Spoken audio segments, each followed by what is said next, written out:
psikotes itu bukan kita yang melakukan. Kalau psikotes itu yang melakukan biasanya secara umum di perusahaan-perusahaan lain pun dilakukan oleh pihak ketiga. Mereka akan mengirimkan hasil tes psikotes mereka dalam bentuk laporan. Biasanya secara umum garis besarnya ada 3, disarankan, dipertimbangkan, dan tidak disarankan. Pasti ada yang berpendapat lagi nih, ingin berkomentar bahwa faktor utamanya adalah orang dalam.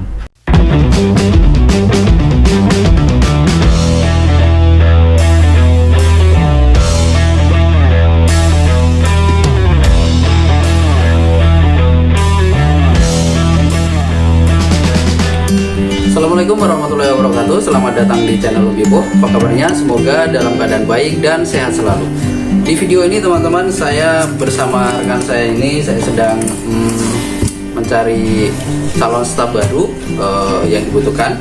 Ini adalah lamaran yang masuk dan saya ingin bercerita kepada teman-teman semua. Biasanya dalam sebuah perusahaan itu tahapannya dalam seleksi calon staf baru atau tenaga kerja baru itu apa aja gitu ya.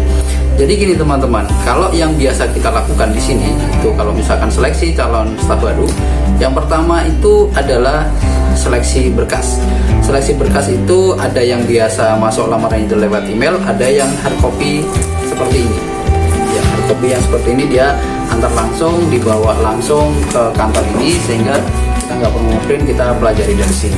Pertama yang kita lihat adalah syarat administrasinya. Misalkan lowongannya yang dibutuhkan usianya 23 tahun, bener nggak? Berarti tahun berapa lahirnya kita cek di situ, lalu kemudian lulusannya, jurusannya sesuai atau tidak, terus kemudian KTP-nya bagaimana, kakaknya ada atau enggak. Intinya adalah seleksi administrasi. Kalau itu semua sudah tersortir, nanti terkumpul katakanlah menjadi dari Kendari misalkan 30 sampai 50 mengerucut menjadi katakanlah 30 misalkan seperti itu. Dari 30 tersebut nanti kita akan nilai lagi dari sisi lamarannya, bahasa lamarannya bagaimana, kemudian CV atau kurikulum vitae yang dibuat itu bagaimana, dia kerja di mana aja sih, kayak apa, pengalaman sekolahnya bagaimana, lalu kemudian nilai sekolahnya seperti apa. Bisa menilai dari berbagai macam hal dari lamaran yang tersebut, dari berbagai macam sisi, mulai bahasa lamaran dan sebagainya itu tadi. Setelah disortir itu syarat administrasi sudah terkumpul mengerucut katakanlah sampai dengan 20 orang. Dari 20 tersebut nanti bisa dipanggil melalui email. Katakanlah email, ada yang telepon, tergantung. Biasanya kalau misalkan hanya sedikit yang dibutuhkan, yang akan kita hubungi, masa biasanya lewat telepon saja. Tapi kalau misalkan banyak, maka lewat email. Karena sekarang zamannya sudah digitalisasi ya, jadi lewat email.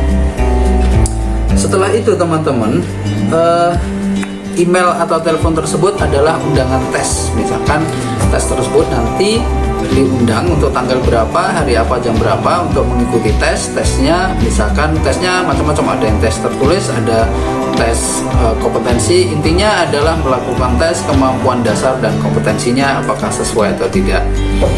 Dari hasil tes tadi kan misalkan 20 orang nanti berkurang jadi katakanlah 15 atau 10 yang memenuhi syarat. Misalkan katakanlah kita ambil mengerucut jadi 10. Dari 10 tersebut nanti akan dipanggil lagi untuk mengikuti tes interview. Nah, dari situ interviewnya teman-teman bisa lihat di video-video saya, termasuk mbaknya ini pernah interview dengan saya. Cek videonya di sini waktu menjadi customer service.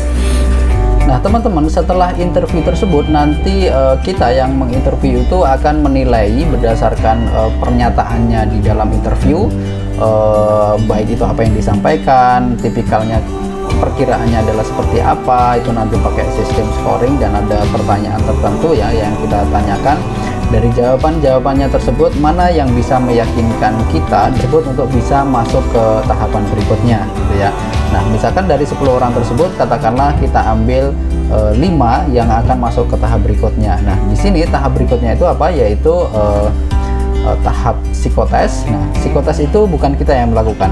Kalau psikotes itu yang melakukan biasanya secara umum di perusahaan-perusahaan lain pun dilakukan oleh pihak ketiga, yakni jasa yang menawarkan atau biasa melakukan psikotes terhadap calon karyawan. Nah, dari perusahaan yang melakukan jasa psikotes tersebut mereka akan mengirimkan hasil tes psikotes mereka dalam bentuk laporan.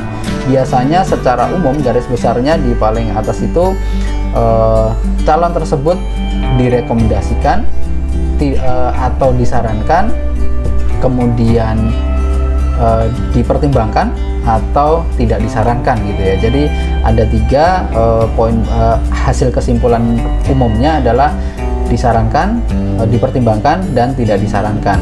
Nah, tentu yang paling utama biasanya disarankan atau dipertimbangkan ya. Dari situ biasanya masih ada rincian laporannya, misalkan dari hasil psikotesnya tersebut menggambarkan orangnya seperti ini, dalam bidang angka seperti ini, kepemimpinannya seperti ini, pola kerjanya adalah seperti ini, kita baca dari situ. Dari situ misalkan katakanlah 5-5-nya lolos gitu kan. Nanti kita akan mana nih yang akan kita panggil atau kita sodorkan kepada user atau calon atasannya. Katakanlah 3 orang yang akan kita sodorkan ke calon atasan atau yang akan menggunakan tenaga kerja tersebut dalam tim kerjanya. Misalkan katakanlah yang dibutuhkan 2 orang, kita sodorkan katakanlah 4 gitu ya. Setelah itu mereka yang keempat tersebut nanti akan ada interview user, namanya interview dengan calon atasannya. Nah, kalau atasannya mau pilih mana sih, itu tergantung kecenderungan atau pola kerja dari calon atasannya tersebut ya. Kalau misalkan orangnya cepet, tipikal atasannya itu orang yang suka cepet, ya pasti orang akan dipilih yang mana, yang modelnya dia bisa kerja cepat. Kalau misalkan atasannya itu ingin punya bawahan yang modelnya begini begitu, ya itulah yang dipilih gitu. Tapi secara kemampuan, kompetensi itu sudah dijaring dari awal bahwa keempat tersebut sudah memenuhi standar yang dipersyaratkan untuk menempati posisi itu. Jadi itu ya teman-teman, kurang lebihnya seperti itu secara umum di dalam perusahaan dalam melakukan penjaringan calon tenaga kerja baru gitu ya. Pasti ada yang berpendapat lagi nih, ingin berkomentar bahwa faktor utamanya adalah orang dalam. Sering sekali dalam video saya mendapatkan komentar seperti itu. Tetapi saya jelaskan lagi bahwa tidak semua perusahaan itu menggunakan orang dalam. Kalau memang kompetensinya itu nggak memenuhi syarat, meskipun ada orang dalam tetap saja dia tidak masuk. Apalagi seperti di bagian psikotes dan kesehatan, kalau memang nggak sehat pasti nggak masuk juga. Jadi yakin aja. Oke teman-teman, mungkin itu bisa menjadi gambaran buat teman-teman bahwa proses dalam penjaringan tenaga kerja baru adalah seperti itu, sehingga teman-teman bisa percaya diri untuk ikut bersaing dalam mencari pekerjaan dalam sebuah perusahaan. Semoga video ini bermanfaat dan jangan lupa subscribe atau like apabila video ini bermuatan hal positif dan bermanfaat. Salam.